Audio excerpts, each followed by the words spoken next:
It was a moment layered with power, diplomacy, and regal elegance, a scene that brought together the proud heritage of Denmark's monarchy and the intricate political machinery of the European Union.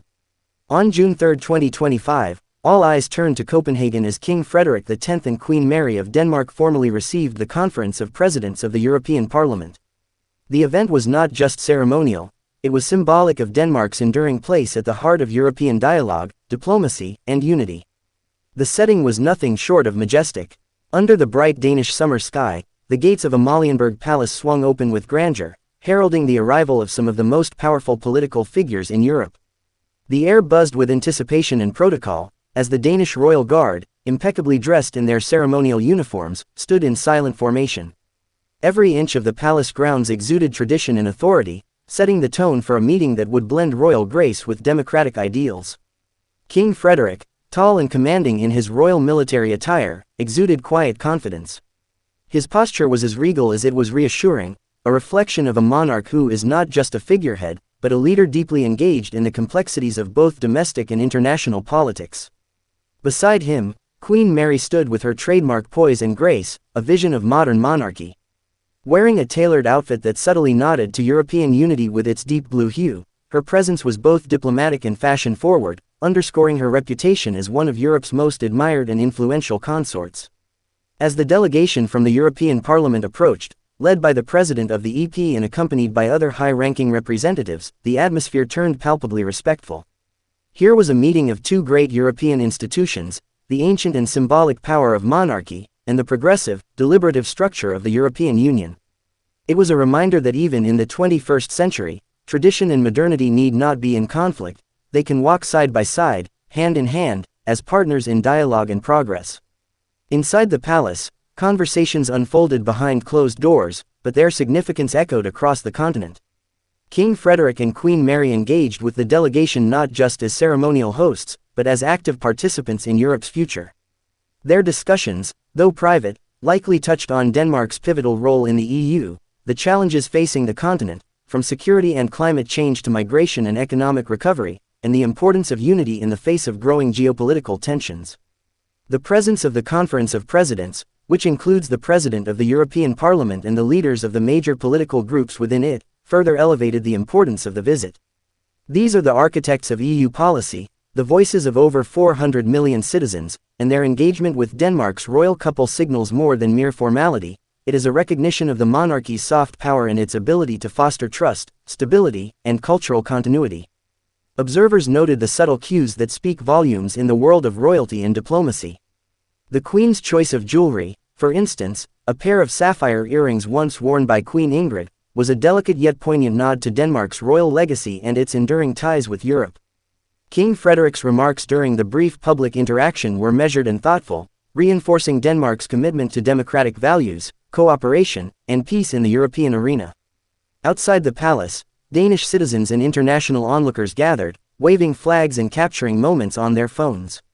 For many Danes, this visit wasn't just about politics, it was about pride. Pride in a monarchy that has adapted to modern times while staying true to its roots. Pride in a nation that continues to punch above its weight on the European and global stages. And pride in a royal couple that consistently brings dignity, vision, and humanity to their roles. Media coverage across Europe hailed the meeting as a strong signal of unity. Political analysts commented on the strategic timing of the visit, which comes amid growing debates about EU reform and enlargement. With the European Parliament playing an increasingly important role in shaping policy that affects millions, such direct engagements with national symbols like monarchies are not just ceremonial, they're strategic. Queen Mary, who has long championed causes such as gender equality, social inclusion, and mental health, brings a unique voice to these gatherings. Her ability to speak with empathy, intellect, and authenticity makes her a valuable figure in these high-level interactions. Her influence is not political, but it is powerful. It softens diplomacy, brings a human face to abstract policy, and bridges the gap between citizens and institutions. King Frederik, meanwhile, has emerged as a monarch perfectly attuned to the complexities of this era. Since ascending the throne in January 2024, he has carved out a role that balances ceremonial gravitas with modern leadership. His background in military service, environmental advocacy, and global diplomacy gives him a voice that resonates not only in Denmark but across borders. His meeting with the European Parliament's top leadership solidifies his role as one of Europe's most respected monarchs. The optics of the day were also meticulously managed, reinforcing messages of stability and partnership.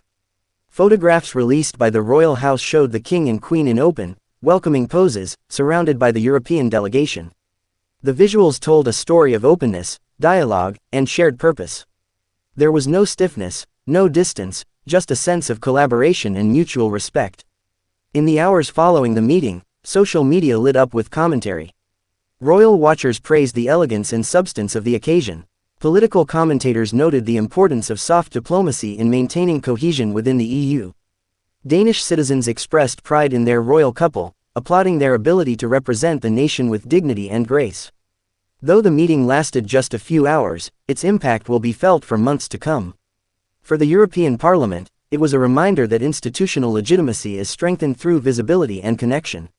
For the Danish royal house, it was yet another opportunity to show the world that monarchy, far from being outdated, can still play a vital, constructive role in shaping the future.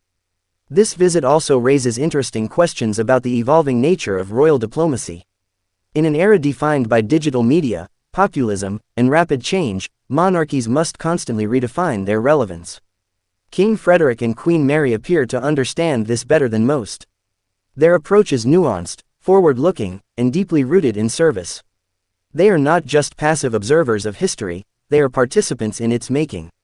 The Conference of Presidents left Copenhagen with more than just a memory of royal hospitality. They left with a renewed sense of Denmark's importance in the European conversation. They left reminded that alliances are not just built in parliament halls, but in palaces, at banquets, through handshakes, and in moments of shared humanity. And for the Danish people, and for viewers around the world, this was more than a diplomatic engagement.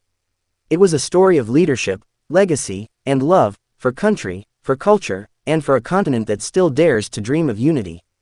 In the end, it is these moments, graceful, symbolic, and profoundly human, that shape the image of Europe. And it is leaders like King Frederik and Queen Mary who give those images heart, meaning, and continuity. What message do you think this royal visit sent to the rest of Europe and the world? Let us know in the comments, and don't forget to like, subscribe, and share this video for more in-depth royal updates.